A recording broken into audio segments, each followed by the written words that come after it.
Peer Review is a series of podcasts designed to shed light on the extraordinary breadth and diversity of talent that sit in the House of Lords. The House of Lords often gets a bad rap because it is thought to be a house of cronies and it is an unelected house. But I hope through these interviews you will see that there is this extraordinary talent, there is a great knowledge and experience, and with that I leave you to draw your own conclusions. Well, I'm delighted to say Lord Falconer of Thoroton is my guest today. Charlie Falconer, better known as the great former Lord Chancellor, the man who got rid of being Lord Chancellor.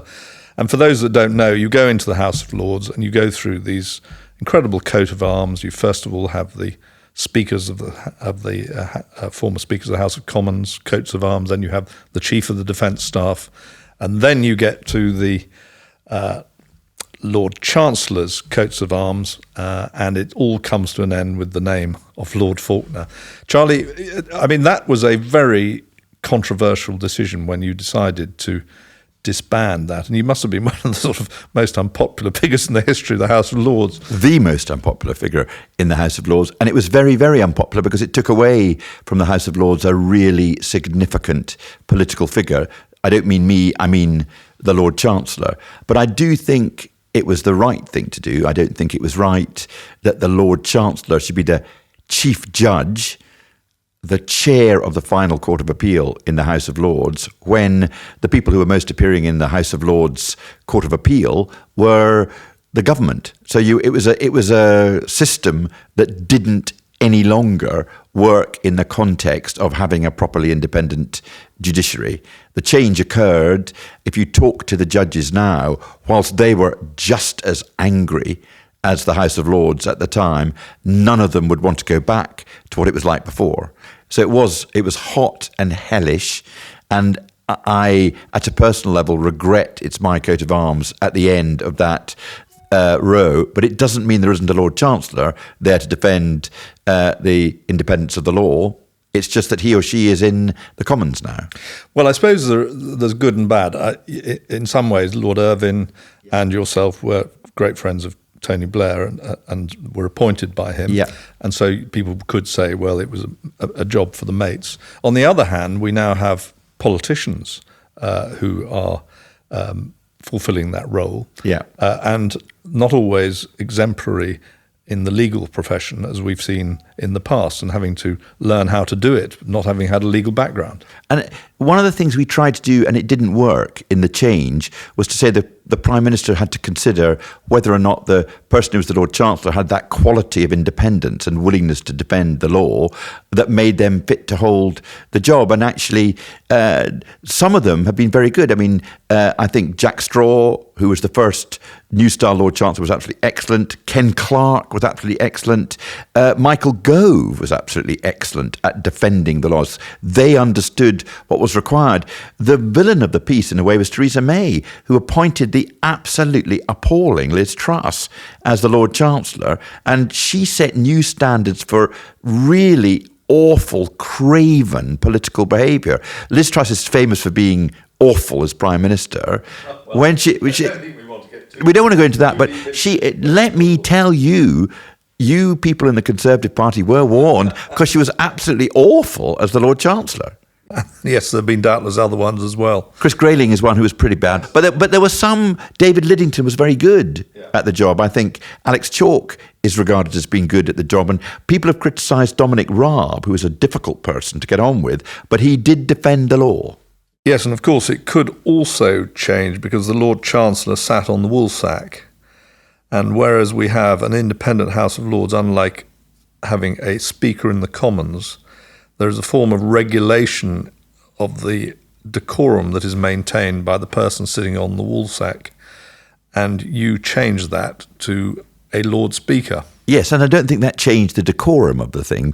I would sit every day from 2:30 to 3:30, except on important days when I might sit till 5:30. As you rightly point out, because we're a self-regulating house, the one thing I'm not allowed to do is intervene. So no matter how bad the behaviour might be, no matter, and you will know this, Jonathan, you will see those members of the House of Lords dying to get their voice heard, jockeying for position, stamping over elderly men and women who have got something legitimate to say, and you're not allowed to speak. And the only person who can speak is the government whips. And you will also know that the government whips are a variable bunch, whether it be Labour or Tory, and some of them are incredibly ineffective at creating order and some of them are effective. I don't think the change from the Lord Chancellor sitting on the woolsack to the Lord Speaker sitting on the woolsack has changed the decorum issue, because your only role there was to sit on the woolsack. And may I emphasise the word sit? You were never allowed to speak. And so where did this zeal come from, where you decided that you wanted to make this great change? Well,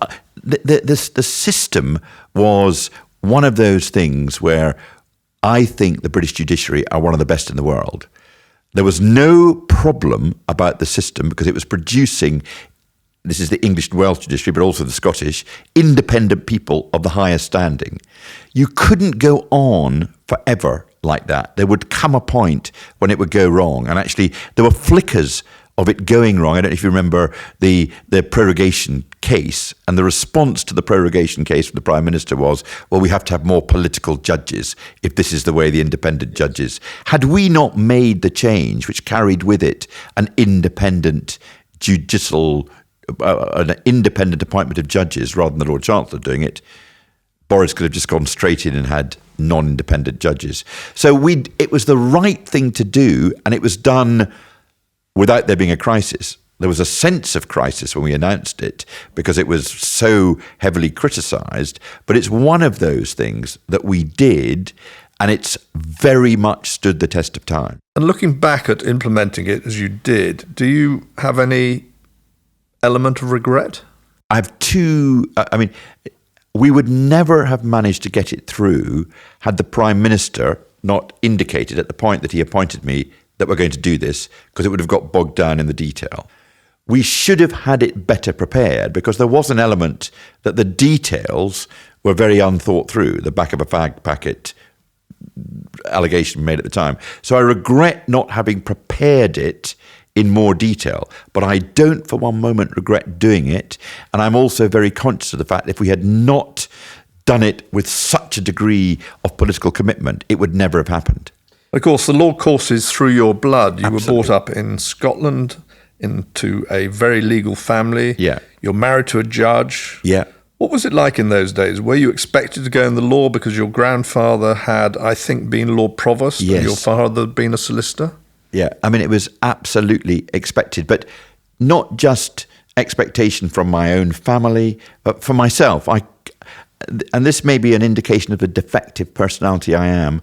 I can think of no job that I would or could do when I was growing up than being a lawyer. I didn't feel, unless you were a lawyer, I felt that wasn't really a proper job. And I would, from time to time, express, some degree of rebellion about this, that, and the next thing. But I always knew I both had to be a lawyer and wanted to be a lawyer. And that's purely a reflection of my own family. My father, my grandfather, everybody in my family being a lawyer. So I wouldn't really be having a proper job unless I became a lawyer.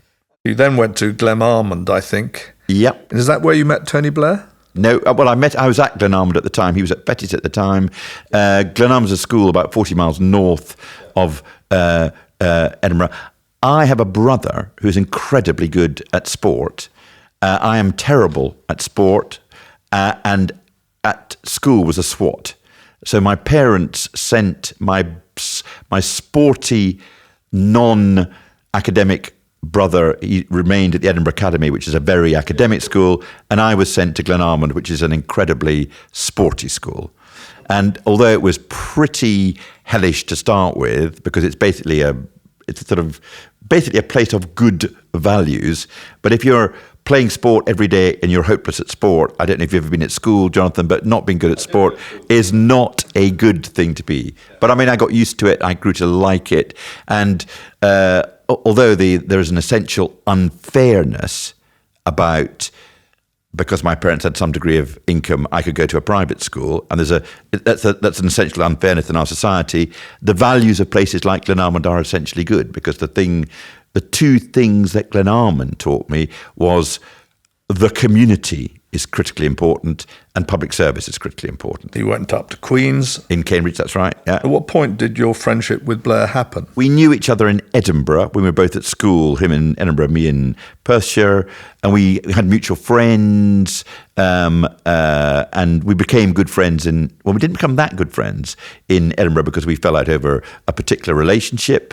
He went to Oxford and I went to Cambridge. We then met in London. We're both pupils at the bar. We shared a house, in fact, in Wandsworth for a period of time. And it's during that period in London that we became very, very good friends, though we'd known each other for a very long time. So you were really at the cornerstone of the Blairite emergence. I was a very, very close friend of Tony's and remain a close friend of Tony's, but I wasn't as remotely politically engaged or active as Tony and his political friends. And Cherie was very political, wasn't she? She was very political, but she fought a general election in 1983 in Margate, but then basically devoted her career to the bar. Tony becomes an MP in 1983. In 1983, he's completely committed to a political career and has spent a period of time before 1983 trying to become an MP, whereas I'm basically very committed to the law at that particular point. I'm keen. And so you throw your hat in to become an MP, don't you? Yeah, and it's thrown straight back out again. Well, I think that had something to do with the public school education. My 4 children were all at private schools at the time, and that made me unacceptable. But I accepted that, and then that was in 1997. But it was Tony spent the period 1983 to 1994 being an MP. He then becomes leader of the party. During that period, I am basically at the English bar, as it were, not engaged in politics. I would not claim any of the credit for the transformation that Tony and Alistair and Peter affected to the Labour Party. That was them, and I was much more engaged in the law. I'm always supportive, always helpful, very friendly with Tony, know all these people, but ultimately I'm more engaged in the law than I am in politics. And in 97, he then made you a peer. You were his first appointment. I was, yeah, and becomes the Solicitor General. And therein almost starts the 2 big changes that happened in the House of Lords, which is, of course, House of Lords reform, which you must have been pretty close to, even though you weren't leader. I was very close to that. I was incredibly keen we'd get rid of the hereditaries, save for those the 10% who are saved. But of course, it was getting rid of all of them at the start. Yes, it was. And the compromise was keeping 10%. That's right. And actually, it's Robert Cranborne and Tom Strathclyde who pulled that off against the wishes of the leadership of the Tory party at the time. But did you feel that was a satisfactory solution, or again, your zeal had you determined that you want to get rid of them altogether? No, I don't know what it's like for you, Jonathan, but coming to the Lords in 1997, it's like a different place from where it is now. In 1997, it was a place which was very dominated by hereditary peers. And, there were Labour people, but they were very much in a minority. The hereditary peers were they were much more engaged in other lives than politics. I remember the first hereditary peer I met, I was introduced to him, and a chap said, "Charlie's a lawyer." And there was a sort of pause, and he scrambled in his inside pocket and said, "I wonder if you could help me with this." And he produced a parking ticket. And he was very pleasant, very nice. And I said that I wasn't really an expert in parking law, but it was a different world. Then it was lots of hereditaries, and as it transpired, they were incredibly nice. I had no strong feelings about keeping 10% of them. I was not desperate to get rid of all of them. 10% seemed a sensible compromise. But the change in the laws, and you will see it now, is it's no longer a place remotely dominated or indeed heavily influenced by the hereditaries. It's much more the place of a lot of public servants genuinely trying to do the best they can in relation to legislation. The way that the Lords is seen by the public is all to do with the few headliners who go there. And of course, you were a headline yourself because you were a Blair friend made a Lord. That would not help the reputation of the Lords. Now it's, and I may be being unfair to them, but maybe Baroness Mone and Lord Lebedeff are the two sort of poster children of the current House of Lords. I don't think in 1997, honestly, the hereditary peers were the poster children of the House of Lords. But in order to make it into an insightful and incisive second chamber, there had to be a fundamental change. So I don't think that was a bad change to do. Indeed, I think it was a very good change to do. And the question is what to do now. So 98, you then copped more controversy as you are given the big hospital pass, which is the Millennium Dome. And you're at that point Minister of State at the Cabinet Office. And it was the big hospital pass of the moment. Though I didn't see it as that, I thought this was a great opportunity. But it was an absolute disaster for me politically, which I comprehensively mishandled. Basically, the way the finances had been worked out, an accurate calculation had been made as to what the Millennium Commission would give it by way of grant, what one would get from large sponsors, and all the rest. The gap in the funding was calculated on the basis of a particular price for each visitor, and then you just took as the figure for the number of visitors the number you needed to make up the money. Unfortunately, that would make the Dome the most visited pay-to-visit attraction in probably the whole of the Western Hemisphere. So, of course, the numbers didn't come. I stupidly kept thinking, well, maybe they'll come later in the year, so I wouldn't ask for all the money I needed. So I was constantly going back to the Millennium Commission, asking for more money. That money has been taken away from worthy charities. I just made such a mess of it. I never faced up to the fact the numbers were never coming, and I handled it so badly. We ended up in a situation where every single newspaper on the third occasion that I'd asked for more money said I should resign because I was obviously so hopeless. And then I don't know if eventually Alistair or John Prescott, I can't remember which, rings me and said, I wonder if you think maybe it might be the time for a bit of a rest now. I say, okay, all right. So I understand what they're saying. I ring up Tony, and he's in the Midlands. He says, should we have a conversation about what I should do? He said, oh yeah, come and see me in London. I'm in the Midlands at the moment. I'm going to Hull to go to John Prescott's 50th anniversary or 30th anniversary as an MP. Come and see me in London tomorrow. Fortunately for me, he can't get across the Humber Bridge. Because I don't know if you remember, there was a great protest against fuel prices, and the Welsh farmers blocked the bridge. So he couldn't go, and he's diverted to London. He arrives that night. I see him the next morning. He says, what are you doing here? He said, well, I've come to resign, as we've agreed. He said, no, I don't think you should resign today. It would be a very bad idea if the Prime Minister lost his Dome Minister and couldn't get across the Humber Bridge all in 24 hours. Would you mind resigning tomorrow? So I said, okay, I'll do that. So the next day I come back and he said, so what are you doing here? He said, oh, well, I've come to resign again. No need to resign anymore. I think the pressure is off in relation to the Welsh farmers. Go and lie flat on the floor, don't speak to anybody, and I think you'll be safe. And I was safe. But it was a very close run thing. And actually, the Dome has been incredible. I think it was due to last for 25 years, and that's almost 25 years now, isn't it? It was a disaster when the government and myself were running it.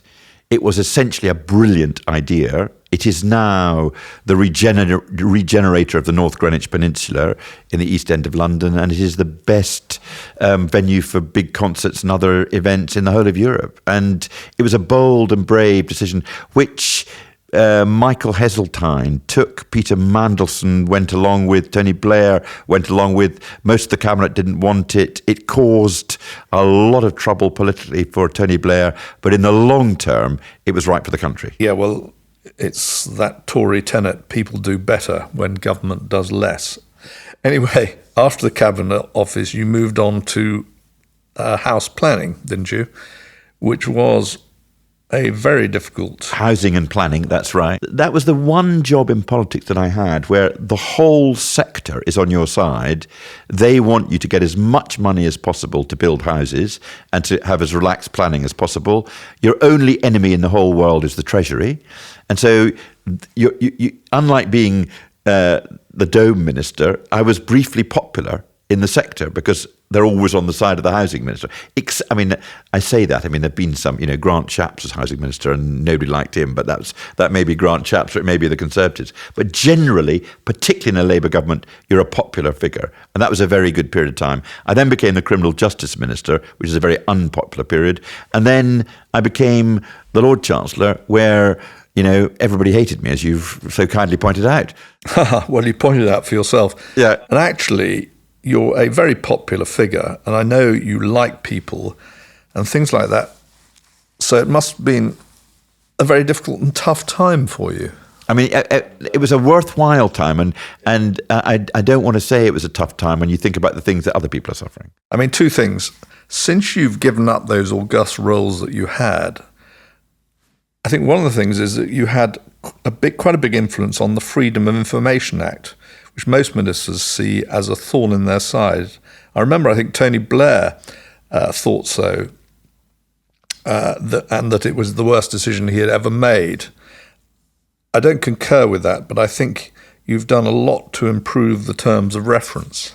Yeah, and I spent a lot of time making it more sensible. I mean, it's a very bad idea for freedom of information to be used. There's one famous request where somebody asked for, could you give me the names of every single person in Dorset in uniform employed by the public sector and what their pensions are? And that's a complete waste of time, and that shouldn't be done. And you need to be able to stop that sort of freedom of information request. But you do need people, and you will know this, Jonathan. You will have sometimes seen in government people writing things, taking particular positions that are noted that are really not appropriate positions to take. If people think there is some degree of light in relation to what is going on within government, that improves government making. I know people say, well, nobody ever writes anything down and they put it on the back of a post-it note as to what they really feel, but that's not right. The fact that there is light or more light than there was means that people address issues in a much more sensible and reasonable basis, I think. And of course, you're going through this COVID inquiry, which is not a Freedom of Information Act thing in itself, but there's a lot of information on people's text messages, WhatsApp messages. Do you think there's a point at which this shouldn't happen? Yes, very much so. I do think very much that in the ordinary course of business, I should be able to WhatsApp and text ministerial colleagues and discuss things. I think the COVID inquiry is not a freedom of information issue. I think it is this extraordinary event that overcame the country through no fault of anybody's, in which, well over 100,000 people died, in which the need for a public inquiry is very, very strong. And the requirements of a public inquiry, which say I've got to get to the bottom of what happened in order to give public confidence that appropriate measures were followed, or if they weren't, to call them out and to make recommendations for the future. That is a very different process to freedom of information. I think in relation to the ordinary course of business, there needs to be a safe space in which ministers can talk freely about what the right policy issues are and get advice about that. But that's not the COVID inquiry. That's not a freedom of information issue. It is a sense which, as far as I can see, every politician recognised that you needed to have this searchlight thrown on what happened. Although this wasn't the reason for it, the extent to which the government itself didn't obey the rules, and in particular the Prime Minister, heightened the need for all of that. That wasn't the reason that we're having the inquiry. Assisted dying has become your core issue, I would say.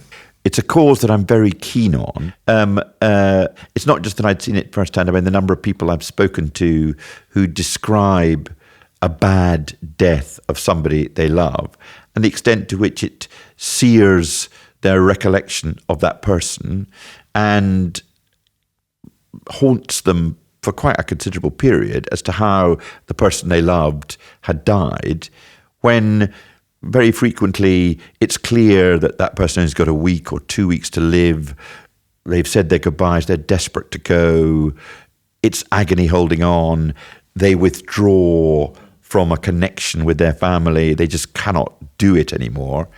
And they definitely want to die. And yet that's not possible. In terms of the debate, I mean, we get bombarded by people's views left, right and centre every time these issues come up. But I would imagine the Lords is largely in favour.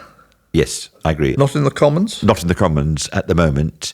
The question will be, suppose that there's 150 new MPs in Parliament, will that make a difference? Currently, informed estimates say it's sort of 50-50 in the Commons. Our experience is whatever you think people are going to do, people tend to step back from voting in favour of it. So 50-50 in the Commons probably means a small majority against in the Commons. And just to explain to people who are listening, how do you go about taking this into the Lords? Yes, the first time I did it was by amending an existing bill that was going through. There's a criminal justice bill going through, and I proposed an amendment to allow an exception to the crime of assisted suicide, which is if you had two doctors saying it was okay, then you could assist somebody to take their own life. Then there was a private members bill. I've led that. Then there's been another one by Molly Meacher. Baroness Meacher has done it.